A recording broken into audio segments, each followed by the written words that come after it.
Okay, guys, here you are, the last quiz of the semester. Frog Leap Sustainability Action Plan. So you had a nice job thinking for the last part of our workbook, right? Section 5 was to think.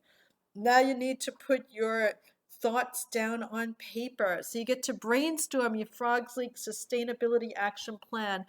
And this you can do alone, or you can do it with your teammates or another person in class. It doesn't have to be just you all by yourself. We can talk about this during one of our team check-in meetings. But think about all of the different possibilities. And at this point, you should have had quite a few coming up as you're working through the workbook, especially as we're going through here, looking at these different pieces and our SWOT analysis, and looking back at how we were understanding the sustainability lens. All of this should be really bringing up a lot of cool ideas for Frog's Leap. Okay, so think about that. All of the ideas, nothing's a bad idea. So brainstorm that, write it all down on a piece of paper. Rate the idea based on its strength, value, and feasibility. So what you can then do is go back and look at your ideas and give them a 1 if it's not that strong, or a 5 if it is very strong. And then circle the 3 actions that have the highest rating. Okay? And those 3 actions are going to be the place where you start. Kind of similar to what we did when we were working with Quince, when we were working with Badger, and we had all of those different ideas, and we had to just choose a few to put into our charter.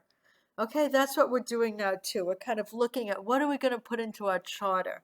What is going to be the top presenters that we're going to be thinking of for this particular client to help them see their way through the next 10 years, but in an incremental way. What are we going to be doing in the next year? So think about ideas that you have for them. What would you tell William in the next year, Mr. Williams?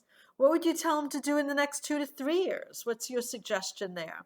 And then what's your long-term action, right? Where do you see him in 20 years, right? So he's probably like, what, 50, so he'd be like 70. He'd be retired then, right? His kids would be up running the business, maybe even the grandkids at that point.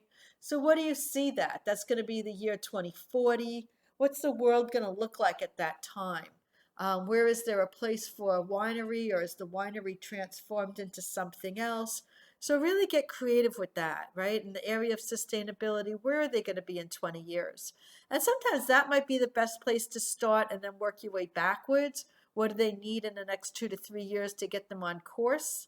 And then what do they need right now to kind of align themselves with those midterm actions? So I find when you're coming up with these ideas, start with the big and work your way back.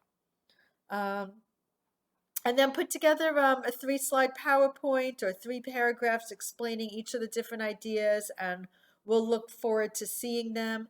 Make sure that you let us know how they're going to work and what are they going to achieve, right? What's the purpose of this particular plan? And that's it. So congratulations. Next steps are going to be to go back and visit our projects that we're going to be working on with our clients, and that'll be our next lesson. I'll have project plans for you guys, and we'll be following through and implementing those.